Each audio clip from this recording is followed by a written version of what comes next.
You're watching The Shift Asia. I'm Frida Liu. Today, we're diving into the world of sustainable luxury, and few brands embody that better than Six Senses. Known for redefining what it means to travel consciously, Six Senses has woven sustainability into its DNA, from zero waste and wellness innovation to regenerative travel and community engagement. Joining me today is Jeffery Smith, Vice President of Sustainability at Six Senses. Good to see you again, Jeffery. Jeff. Hi, Frida. Although Jeff is great. Thanks. Good to see you again. although I personally wish I was in Phuket in the Six Senses, this will have to do. Now, Thanks.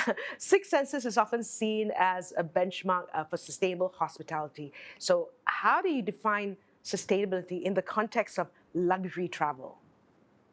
Right. So it's a question that comes up often. I think it's the traditional take on luxury is hard to do with sustainability in mind. If you're thinking of luxury means caviar flown in and exotic foods, our style of luxury is much more rooted in nature and well-being.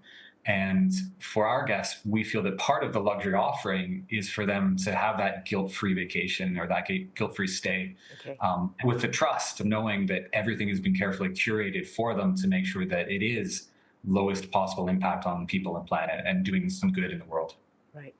And how did this philosophy take root within Six Senses? I was a part of the brand's DNA from the beginning, and has it evolved over time? Maybe take us to the beginning with the first Six Senses, I guess. Okay, so I'll take you back to 1995, well before I joined the brand, and I take no credit for this whatsoever. The founders of Six Senses set about to deliver top-level luxury, but do it in a very different way, a way that embraced the local community and that was good for the planet. Right. It was I believe, a small niche at the beginning in the luxury space. Radical Interesting, though. in 1995.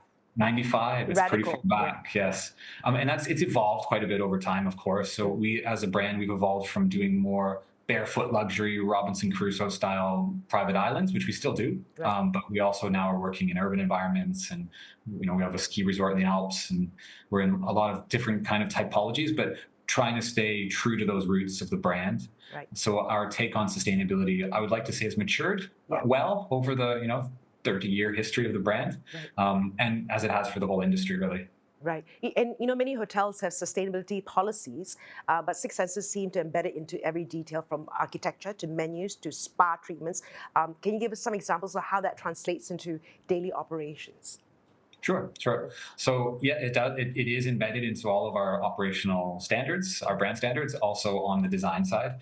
And it's important to get that right, because the way you build a hotel then makes a big impact on how sustainably you can run it, right? Especially in terms of energy, water, Yeah. and waste. Yeah. So that does cover things like the flow rates on our taps and showers, making sure that they're still wonderful luxury showers, but not wasting water. Yeah. It also covers things in operations. To give you some smaller operational examples, in our rooms, we don't have sugar packets. It's something we don't do as a brand. We'll have sugar cubes in a glass jar. Okay. So they're reducing the packaging and Right. aiming for zero waste. I could go on and on with examples, but it Right. really does. It's permeating throughout all of our operational standards in every department of the hotel. And it's the little things, right, that you don't realize. I remember visiting a hotel, and the water wasn't flowing as fast, and I'm thinking, why not? But then I didn't really need fast, large volumes of gushing water anyway. So it was a mindset that I had to change myself, right? And I guess over the 30 years, what are some of the toughest sustainability challenges you face, whether it's balancing guest expectations, is it supply chain realities, or cost pressures? I'd say in general, some of the biggest challenges we face result from the kind of makeup of our company, the way that Right. we operate. So we are a management company. We're the brand. We operate the hotels. We don't own the assets. So sometimes sustainability gets kind of lost through the cracks between the asset and the capital side of things, Okay. and then the operational side of things. So, for example, when we're looking to try to implement more renewable energy, Right. it's something that we're requesting. And of course, as the operator, we're always looking to reduce our operating cost. Right. But then we also need to take into account that there's a very large capital expense to developing those kinds of renewable energy systems. Right. So it makes it inherently a bit tricky for our industry, for hotels, to kind of navigate that relationship in terms of sustainability investment. It's not impossible, and we are definitely making progress in lots of areas. But it's kind of a fundamental difficulty that arises. Right. Okay. And Six Senses publishes an annual sustainability report and uses tools like the Earth Lab, right? So how do you measure your impact and keep the brand accountable? I guess, how does Earth Lab work?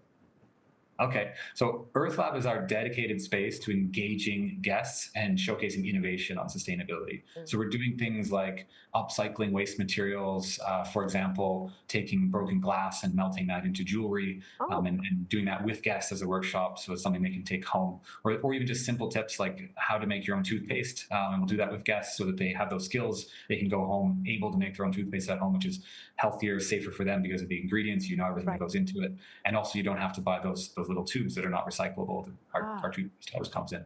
Those numbers get fed into our reporting. So right, how many kilograms of glass have been avoided from landfill and made right, into new products? How many kilograms of food waste got composted and put into the soil? All those kind of data points, in addition to the usual ESG numbers like right. energy, water, waste, carbon footprint, all gets fed into the larger corporate reporting structure that we're part of, and that's with IHG. And Right. yes, it does go into an annual report. Right. Okay. So, you're right. Simple things, right? I even just what you said earlier with sugar packets. I never even thought about it until it's such a small thing, but Yeah. I guess when you put it in volume, it's a lot, right? Are there any metrics or initiatives that you're particularly proud of, perhaps in waste reduction, carbon footprint, or biodiversity conservation? Yeah, I mean, there's a lot. There's no big headlines to share that are recent right now in terms Right. of energy or waste reduction, although we're continuously trying to get as close as we can to zero waste. Mm, None of our hotels are zero waste to landfill, but that's always the goal. right. On biodiversity, there's a lot of exciting things happening, and that's what really motivates me. My role is to kind of watch what's unfolding at our hotel. So each hotel has their own local projects they're supporting on conservation and community. Right. And we've got some wonderful biodiversity out there. So, for example, in Fiji, we're protecting a stable breeding population of the Fijian crested iguanas.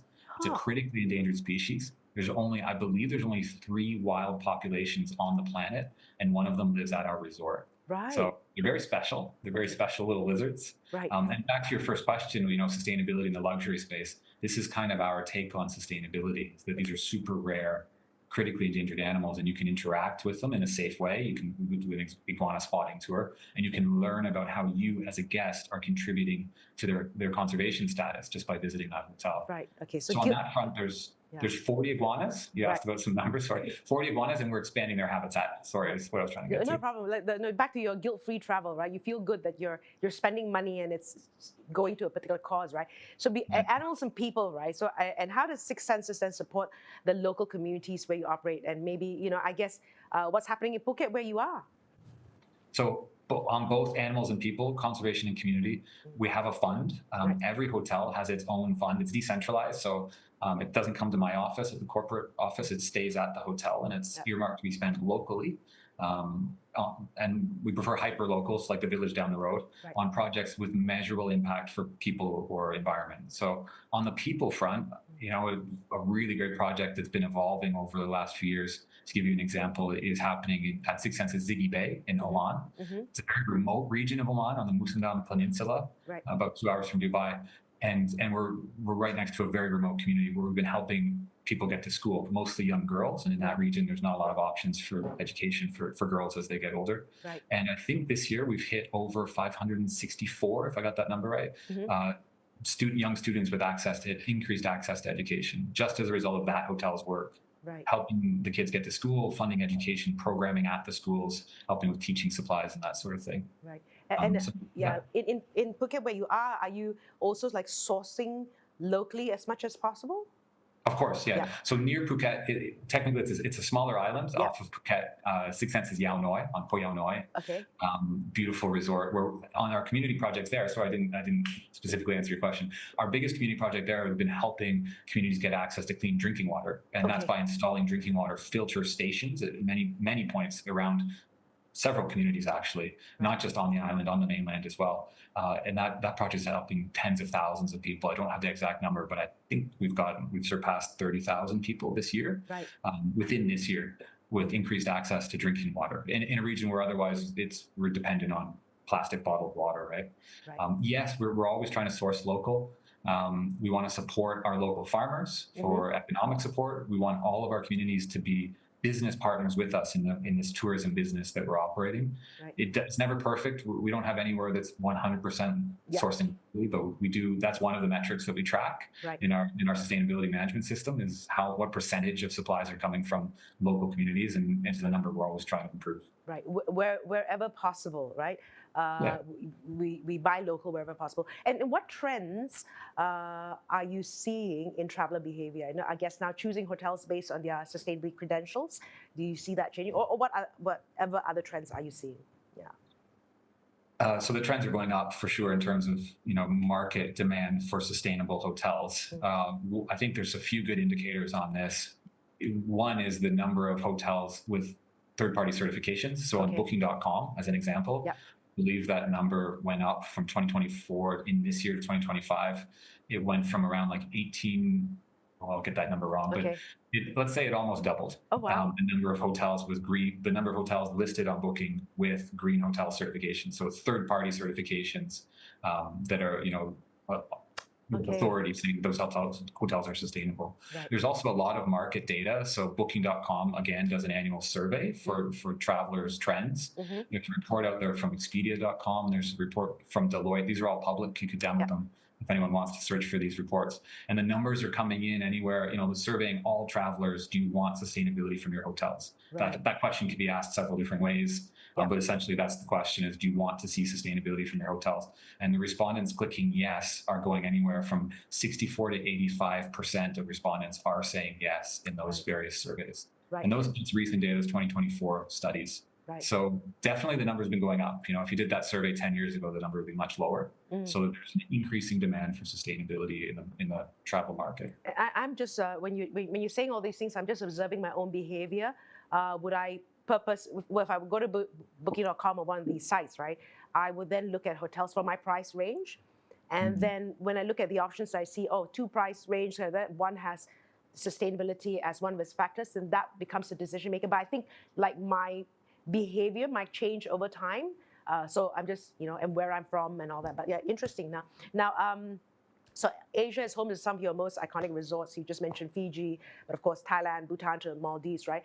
And how do regional cultures shape your approach to sustainability in Asia? And are there any other unique sustainable innovations coming out of your Asia-based properties, apart from the iguanas in Fiji? There's definitely innovation happening in Asia. What's wonderful about sustainability in Asia is that it's not that hard to find sustainable practices in communities. Right. Most communities are still holding on to some of those traditions. One of my favorite things to do is ask people, what did your grandma used to do?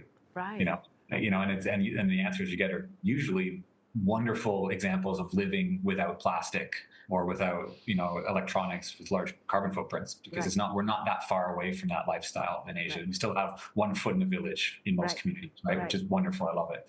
It's also part of what we're trying to do in sustainable tourism is to protect and celebrate traditional cultures.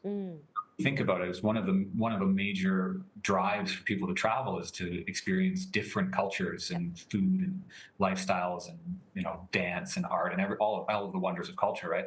And it's a sad world if you imagine the whole if everyone's whitewashed and everywhere looks like USA, then what's the point? Why would you travel, right? So it's important for us to sustain our industry. We need to protect those cultures because it is a drive for travel, and it's such a magical thing to experience different cultures. Yeah.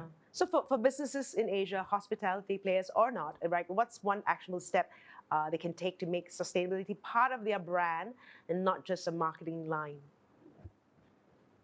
That's a great question. Thanks. I think a big differential between those two would be, is it part of your management systems, your normal day-to-days?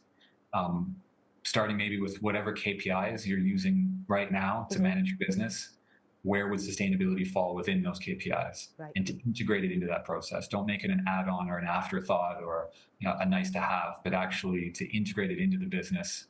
Think about how do you measure success and where does that look like in terms of sustainability? Maybe going further from that would be thinking about policies and procedures and what needs to be, altered in that sense. Right. Well, thanks, Jeff. Well, thank you for reminding us that true luxury isn't just about excess; it's about experience, authenticity, and care for our planet and community. So, thanks once again, and you've been watching The Shift Asia.